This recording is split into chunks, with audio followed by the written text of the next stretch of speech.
For today's cup of coffee, we have some interesting snippets. I like the snippets. And these are 11 terrifying urban legends that turned out to be true. I want to know which ones they are. Yeah. I'm intrigued. And this comes from the website MentalFloss and was written by Jake Rossen on October the 18th, 2018. And then it was updated on 2021. And of course, the link will be in the description box because I thoroughly believe in giving people credit for their work as opposed to other people online who do not. Do you know how many TikTok creators steal other people's audio? Not just using the audio. On the bottom, it usually tells you where the audio is Right. from. But no, they just completely rip the audio from another video and use it on theirs. And I'm like, what the fuck? Normalize crediting other content creators' audios. Because a lot of people are assholes. That flat out, that's about. It just annoys me because it's the audio is really interesting, but it's like and follow for part 2, and I go to their thing thinking that there's going to be a part 2. Come to find out, it's not their audio. Right. Well, that's just how many things there have been. So many, if you want to call them retailers or whatever it is lately, that they're do not buy our products off of Amazon because a lot of times that they are bogus. I've been seeing that too. And so, yeah, I would rather go to the actual website and purchase, and that way I know that the actual content creator or whoever it is going to get the monies instead of somebody who has stolen it. I'll tell you something I found out the other day. I was actually, because there has been some kind of shortage on orange monsters that's been going on periodically for about a year now. Who knew? I drink one a day. And so went on Amazon to look to see how much. It's some stupid price. It's about the Jiffy Pop thing. God. And so people on the comments, they were like, this is not real. This is counterfeit. And I'm thinking, that's frightening. That there's a counterfeit monster? Apparently. And it wasn't just one. There were several reviews that were like that. It's this is not the real thing. And if you drink something daily, you know when there's a difference. Oh, yeah. And they were talking about the cans being different because Monster, the cans, they have this little bumpy texture to them. And these other cans did not. That is scary because who knows what you're consuming. Right. And it's at one time Amazon was really good about checking those types of complaints and stuff, and now no. And you used to have a whole lot of variety of sellers that you could go through, and now no. Amazon has gotten a lot like AliExpress at this point. Yeah. And Wish. And Wish, very much. It's a lot of the same thing, and then you've got the big box stores here. Same shit. I mean, it truly is. Yeah. You know what's funny? There's a small, I won't say that it's a small business, but it is a small business. It's a small indie business that almost it does accurate movie prop replicas. Right. For example, they make amazing Chucky dolls. Right. Which it's one day I will get the money to get one of those. Because Right. it's one-to-one, actual scale and properly done. It looks like a prop straight from the movie. Right. But one of them was a Halloween mask that was on Amazon. And this dude ordered it because it was $24 or whatever on Amazon. Right. What they got was some horrible thing that you could get at the Dollar General or at Spirit Halloween. Something that was not accurate at all. Right. I know that the gentleman, I can't remember his name, that does Distortions Unlimited, before Halloween, he was warning about that some of these places were stealing their designs, doing the knockoffs, selling them cheaper and stuff like that. They're a small business. Yeah.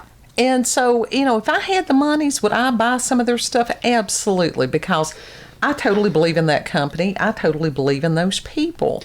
You will not believe the amount of people who are on Etsy that have little small shops on Etsy that get their shit stolen on a daily. Yeah. That's crazy. I mean, and it's just because that it is an international whatever, and there's no way to make it stop, really. No, there's no way at all. So It just fucked up, and it's not fair. No, it's not. One of the few ways that I would know to prevent some of that is as far as doing the small festivals and do different things like that. Just have the little vendor booth. Yeah, buy it from the actual person in person, if that's possible. Yeah, but I mean, all that stuff has, who knows what's going to happen with that. That is a very difficult way to make the monies. Very. Because those booths cost money because you're renting space. They do. They cost money. Then you've got the setup, you've got the takedown, all that bunch of stuff trying to compete with other vendors. And that's why I stopped doing that early. Yeah, because they put us at where they had a like yard sale type tent. There were several of us that were crafters and stuff that we were set up there. And so if you've got a handmade original whatever, and I was doing, handmade original jewelry at the time, and, if I had something that I had worked on for several hours and was still, of course this was what, after I graduated in 91, so probably 92, 93 before your brother came along. But to put $10 or $15 on an item, which was still under, it was under the amount that I had worked for it, but you've got to price it according to whatever area you're in.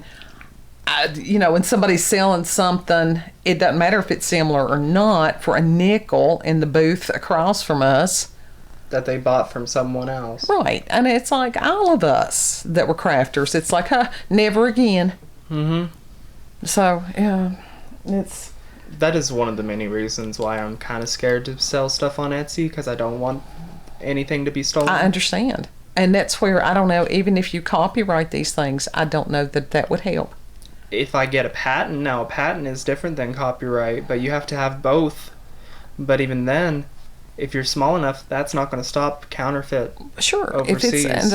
Because it's international and nobody's going to screw with it. Yeah, because think, even Barbie has like knockoffs, like molds of the actual Barbie heads that they're using in random cheap factories. Sure. And so, how you prevent that is on some of this. Don't buy from some of these places. Now, that was like an extreme case, but I was just using Mattel as an example. No, I'm just saying. Even big companies get their shit stolen. Oh, if I had the option, if I could find the same items locally, rather than ordering from Amazon, would I buy locally? I have done it for years. I would rather buy myself stuff like that from Walmart. Walmart's the same shit. Well, Look at the labels. Well, I'm talking about like toys and such. Well, I'm just saying, support small business when you can, because, and that's what we're going to have to go back to. So all that stuff, that is not conspiracy theory. That's fact. That is fact. All you have to do is just pay attention. Yeah. But these urban legends that turned out to be true, the number one here is rats in the toilet. Oh, that is true. Like in New York. Yes, and this is one of the things that I'm very grateful that we have a septic tank. He bit me. Did he bite you? Well, because that's one thing about it. It can't come back from the septic tank. Yeah. So that's a closed system. But kid is right, very much in these urban areas that have sewers and stuff, that people have found rodents in their toilet bowl. And they say that drain plumbing for toilets is typically 3 inches in diameter or more, which is plenty of space for a rat to climb up. The animals are attracted to sewage lines due to undigested foods and can travel through the pipes before emerging through an opening and into the bathroom. Yes, rats can be somewhat testy when they complete their journey. Well, they've been in a nasty environment. With little air, little food. One aquatic rodent bit the butt of a female victim in Petersburg, Virginia in 1999. And in Seattle, the issue is common enough that public officials have given advice on what to do in case you encounter one, which is basically close the lid and flush. Why not just get a glue trap and just slap it in the toilet?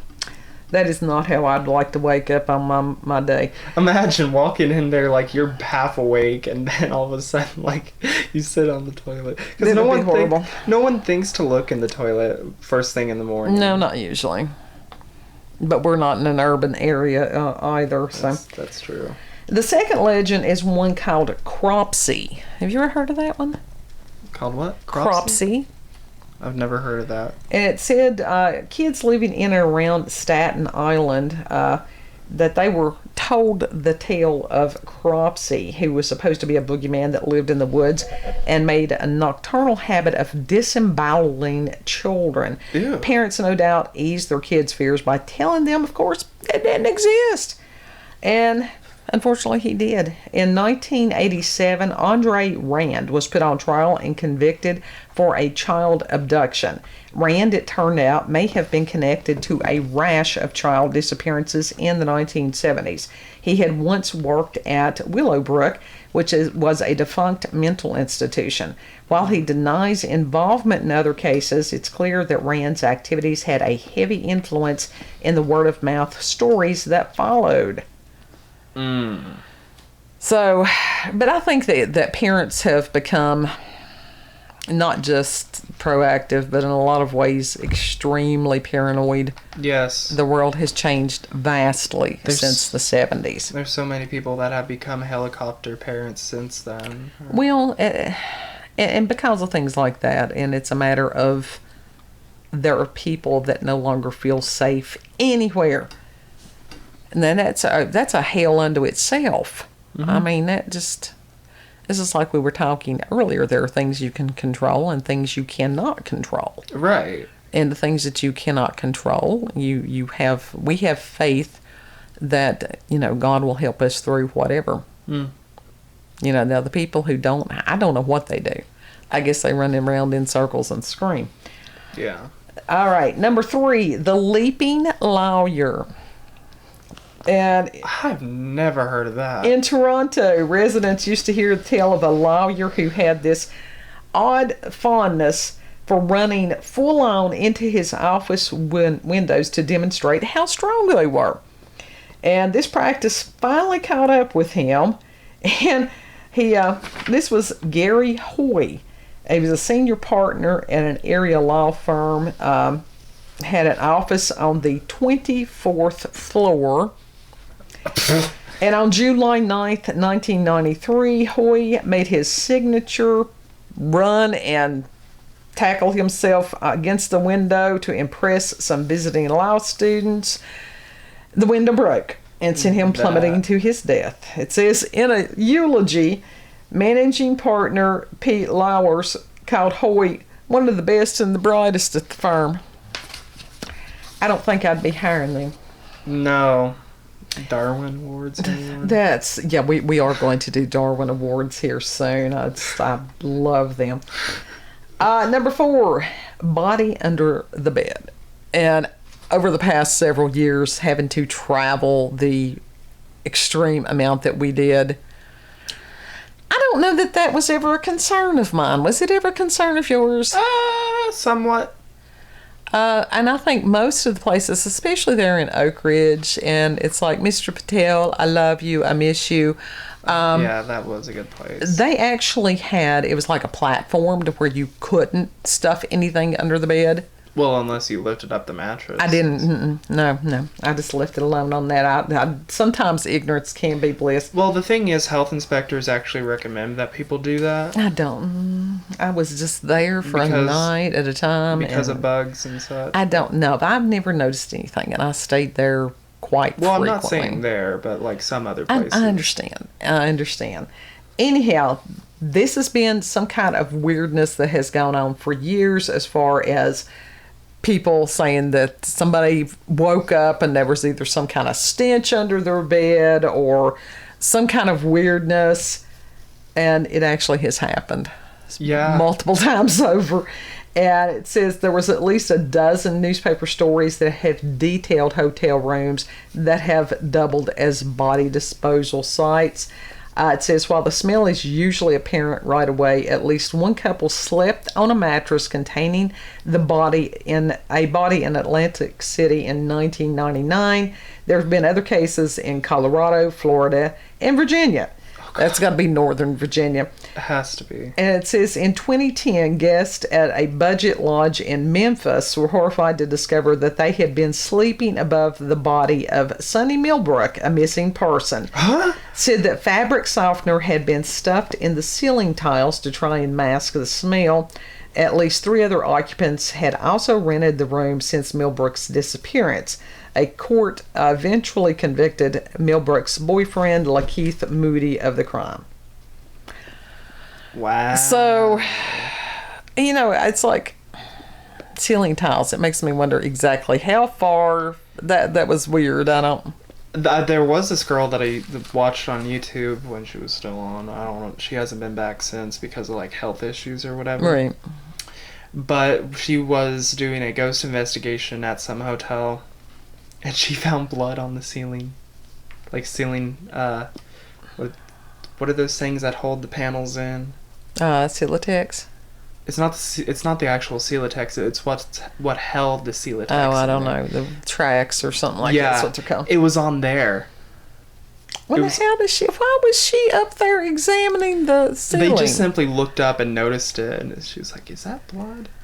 Now, did they run some kind of an analysis on that? No, but they also found blood on the sheets.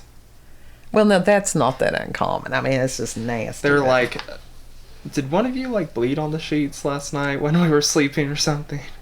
Well, that's like I said. That's you could always take your own linens. You could always sleep in the car. Anyhow, number 5, the Maine Hermit. It says, for decades, people who vacationed in central Maine's North Pond area were puzzled by items that would go missing. Batteries, food, flashlights, camping tents. Rumors would spread about, what was going on about this random thievery. Mm-hmm. And it says, for 27 years, Christopher Knight lived alone in the woods, keeping tabs on the hikers, canoeists, and other temporary residents. He was confronted by a game warden in 2013, and he admitted he was responsible for an average of around 40 robberies a year. And despite the likely protestations of family and friends who dismissed tales of a hermit lurking somewhere in the woods, his identification proved that someone had been watching and waiting for nearly 3 decades. I want to know why he was out in the woods. Yeah. Why was he out? Was he homeless or something? He was a hermit, but still yet I think I'd have been that's trying actually to. kind of sad. It is sad. So it's like, why was he out there? Now that'll bother you and I both. Mm-hmm. Number 6. Well, I hope he's okay now. Yeah, well, Candyman. This one kind of freaked me out, and of course, this one real? Candyman. That's what we're getting to that. It says released in 1992 rather, and it says then re-imaged or whatever in 2021. Candyman, of course, was based on a short story by Clive Barker, and this is a tale of revenge that was undertaken by a black artist who was murdered in the 1890s for having a relationship with a white woman. And it says, in actuality, it's that some of the things the killers would do would be to bust through a medicine cabinet to get to the victim in the story. In 1987, a Chicago reader published a story about Ruth McCoy, a woman living in a Chicago housing project who made a frantic call to 911 insisting she was being attacked in her apartment. And responders eventually found her dead of gunshot wounds. Yeah, well, Chicago, that's... Investigators determined that her assailants had gained access to her unit by breaking through the connecting wall in the adjoining apartment and climbing into her medicine cabinet. And always pay attention when you are looking at apartments. Well, housing projects, honey, it's not like they had a lot of options, I'm sure. And it says that the complex was built that way intentionally so that plumbers investigating leaks could simply remove the cabinet and check the pipes. And it says that, it became a frequent mode of entry for burglars, and in this case, for her killers. No joke, like on TikTok, there have been many cases of these people, like, something seemed off about their mirror. Mm-hmm. It wasn't like a medicine cabinet, it was just like a weird mirror, like a mirror that was tacked to the wall. Right. And some of them would, like, rip it off, and there was this hole. Peephole. It wasn't even a peephole, it was just like this hole in the wall where pipes were and such, and they're all like, why the fuck is this here? You know how we've got in this area, we have people that it was like little doors, and sometimes they would frame those little doors. Yeah. And everybody's like, that's where you get to the pipes. I don't know, people in urban areas, what would have been wrong? They could have framed it, they could have stuck some kind of a picture in there, anything. Yeah. But don't just tell people that there's thing. I remember when Voltaire was remodeling his bathroom, that with his medicine cabinet or whatever, he found this very odd little hole that was cut out in there. Mm-hmm. And someone had told him that what they did back in the early part of, I don't know if it was 20th century or whenever it was, that was a hole. That was what people did with their used razor blades, was that they would just stick them in that little cutout part of the wall. Which is kind of horrifying. Yeah, just so someone is having to fix the pipes or something and tear out that wall so they can get cut. Yeah.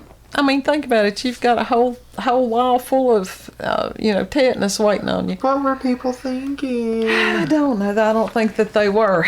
Number 7, fake cop trick. I think everybody's heard about this one. Yeah. And as far as people impersonating officers, and everybody knows that happens. Didn't Ted Bundy try to do that? Or was it someone else? I don't know whether he did or not, but we had a part-timer when I worked down at the jail. Uh-huh.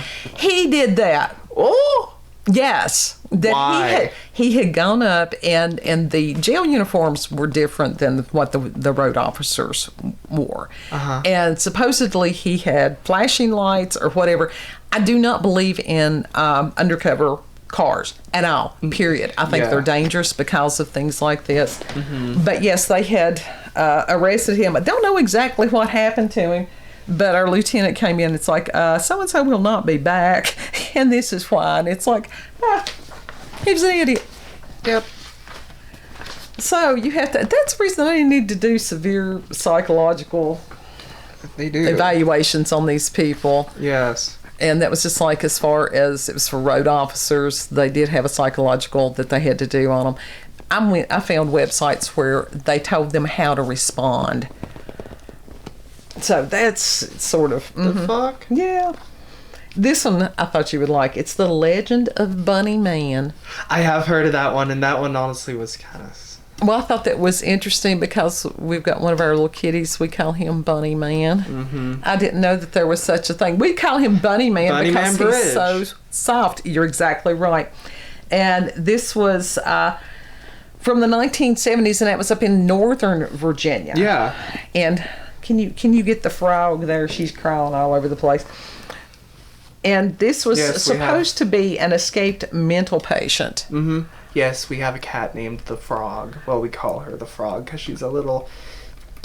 She's jacked up. She's a little deformed. So. Well, her actual name is Jailbreak. She was the first one out of the box. Mm-hmm. But she was the runt of the litter, so she's kind of deformed. That's why and she sort of hops. Yeah, she's an odd little one, but... And is she a tortoiseshell, isn't she? Mm-hmm. Tortoiseshell. A beautiful tortoiseshell that reminds me of my Shiloh. Yeah, and it's like there's a program that I watch that has the screaming frogs, the reeing frogs, and she freaks out, which I enjoy greatly. Mm-hmm. Anyhow, Bunny Man was supposed to be a tale that explained about an escaped mental patient who took to gutting bunnies and hanging them from a bridge underpass. Uh-huh. And it says later that he was supposed to have gotten to where he was gutting and hanging teens under the bridge. Yeah. And it says that locals were cautioned to never be caught near the underpass, which was Bunnyman Bridge, and especially don't be there on Halloween night. Yeah. so many people go there to investigate, and Well, of course they did. But I think now that it's blocked off or something, that it's prohibited from people going there. Oh, why didn't they capitalize that on have a little gift thing there? I don't know. They could have sold T-shirts and hats. Yeah, there's marketability there. Yeah, people are not smart on stuff like I would that. like to go there and investigate, but I don't want to go up in Northern Virginia. Anyhow, it says that this was probably spawned from a real thing that happened in October of 1970. And it was a couple that reported seeing a man dressed in white, in a white suit, and that he could or could not have had something on his head, because I did further research on this. Mm-hmm. And so what happened, this was one of those where the newspapers added to, because the couple was very startled by this individual, and so they were kind of unsure what happened. But now he did sort of chuck a hatchet at them. Was it the one that was faceless? No, that's a different one. And so that was, they said that there was a second sighting later, and it says a security guard spotted a hatchet wielding man chopping away at a porch railing.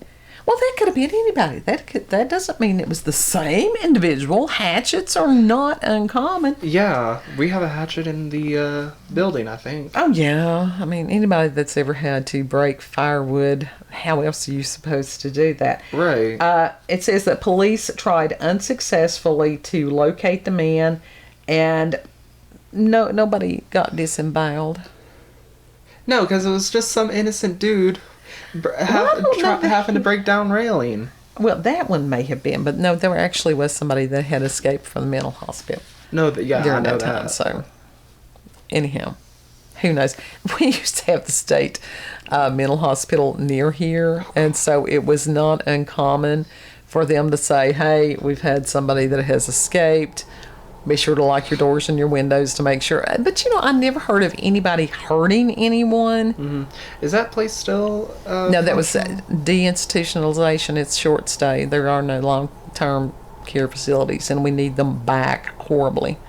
Well, as long as they don't what they used to do, which was basically torture the inmates. No, they never tortured anybody over there, because we will talk about Bellevue at one point. Mm-hmm. Yeah, we will talk, but nobody was tortured over there. Well, I wasn't saying that, but I'm saying that there have been multiple cases of mental hospitals and asylums doing horrific things to their patients. Sure. Well, it happens today. It's called jail and prison. Yeah. Anyhow, that's what we'll go. Don't get me on that tangent. Don't get me on that tangent. I am an advocate. Then there was this one that I was not familiar with, and if I am mispronouncing it, please correct me. The legend of, it's Polybius? Polybius. Okay, thank you.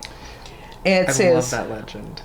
Vintage video gamers have long traded stories about a coin-operated arcade machine there around the 1980s. Now, see, that was my gaming days back there. And that was in Portland, that supposedly had some very strange effects on its players. Yeah. And the game, titled Polybius, is that what you said? Polybius, yeah. Was alleged to have prompted feelings of disorientation, amnesia, game addiction, and even suicide. The machine's cabinet was said to be painted entirely black, and it was rumored that stern-looking men would sometimes visit arcades to collect information from the machines before disappearing.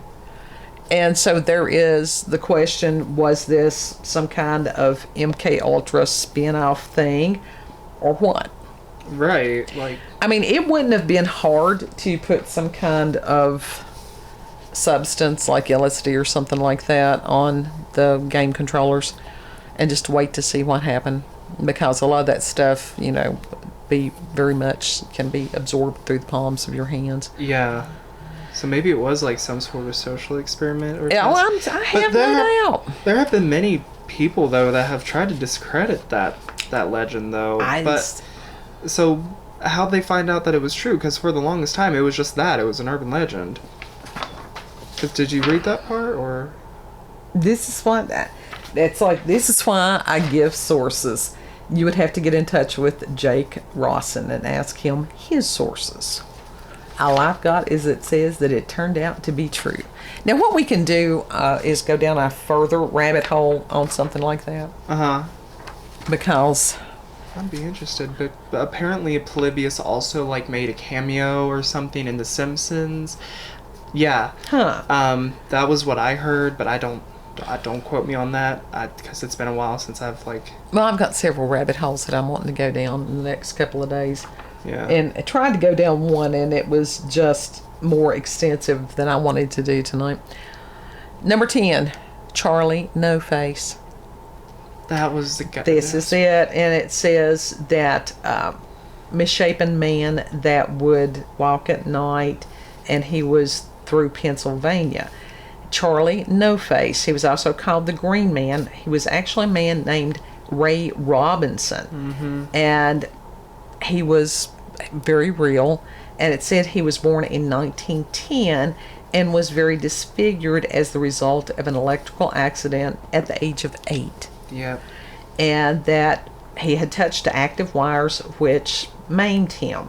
And he understood that his appearance would be very disconcerting. I'm sure people had told him about his appearance being disconcerting there are over the people years. that mocked him, that like threw stuff at him in fear, did all sorts of shit to that poor guy. Because people have a tendency to be assholes.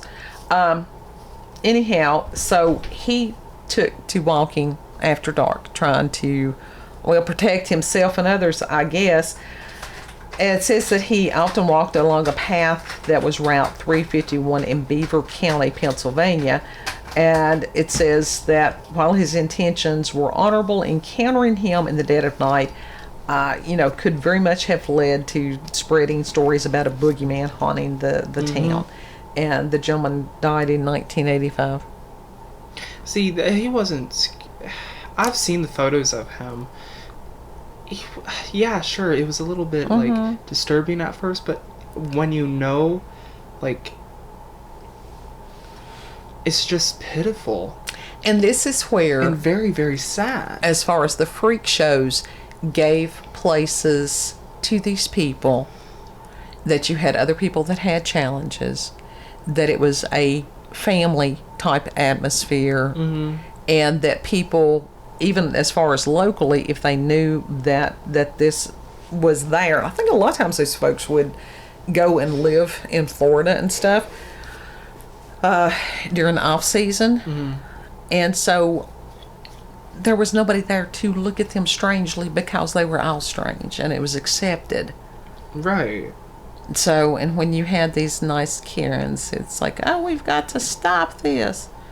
I think it's like, yes, let's take away people's livelihoods. Absolutely, they do that. They're very good about that, and I think these people need to sit down, shut up, and go work at a homeless shelter for a while.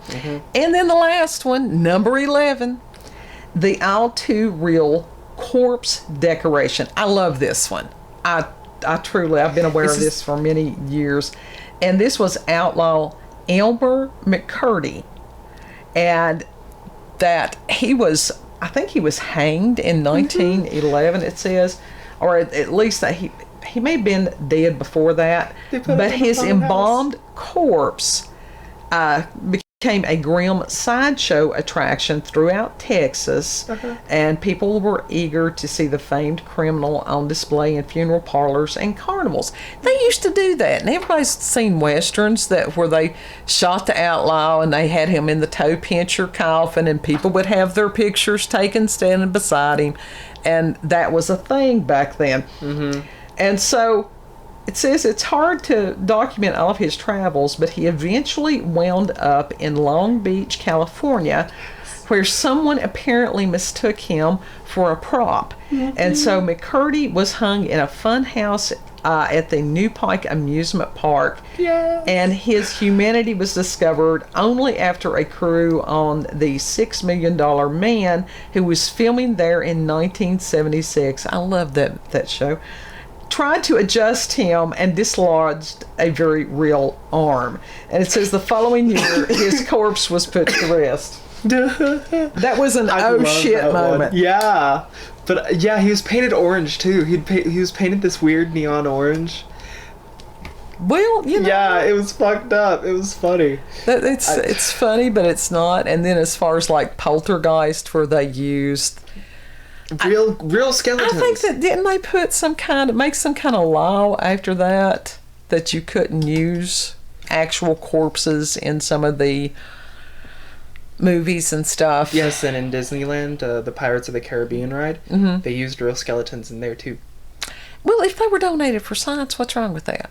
Oh, that's a different thing, but I don't know. But they had to stop using those too. Well, now Also, what's that the ride is haunted. difference? Well, like I said, as long as they wouldn't grave robbing, what did it matter? I don't know that they necessarily disclosed how they got the bones. I don't think grave robbing is as much a thing now since people have vaults. So. And those weird hard caskets. Well, it's like you put the casket into the vault, and it's like just so. We don't have we don't have a vault. Our family. I don't think any of our family has. Sure, vaults. they do. They do. Sure, they do. Who do we know that has a vault? Now remember, that's what they call the thing that they put in the ground, that they put the casket in, and then they close the vault, and then they put the earth over top of it. Oh, I thought they just threw dirt on top of it. No. And then you have like the mausoleum vault, I think is what you were thinking of. Yeah, that's exactly what I Which is a filing cabinet drawer. Mama! It's true. It's true. It's an expensive filing cabinet drawer. Mama! Mama! No! Yeah. Oh my God, they're all just sheets of paper. This is why winding sheet, hole in the backyard. Throw me in there with the cats. God. You completely caught me off guard with that one. I catch you off guard with a lot of them. Anyhow, so truth can be stranger than fiction. While Gid gets his breath, if you've had experiences with the paranormal, supernatural, encounters with UFOs, aliens, cryptids, if you have any local, regional, or family myths or legends that may have turned out to be true, It's a kitty circle. It's a filing cabinet. send all those things to us. cupofcoffeewithscream@gmail.com. Thank you for sharing part of your day with us. Thank you for having coffee with us. Kid is going, oh my God, I have genetics shared with this individual. I know, I know where I get my humor from. Yeah. Yeah, because it's... Well, it's true. It's like in Saw when the lasers was coming over this one dude's head, and it like just sort of fell open. I was like, it's a blooming onion. Well, yeah, that's sort of what it looked like. Anyhow, you've got to find the humor where you can. Yeah. So you all have a beautiful day, and we'll see you on the next cup. Bye. Like, share, comment, and most of all, subscribe. It's a filing cabinet.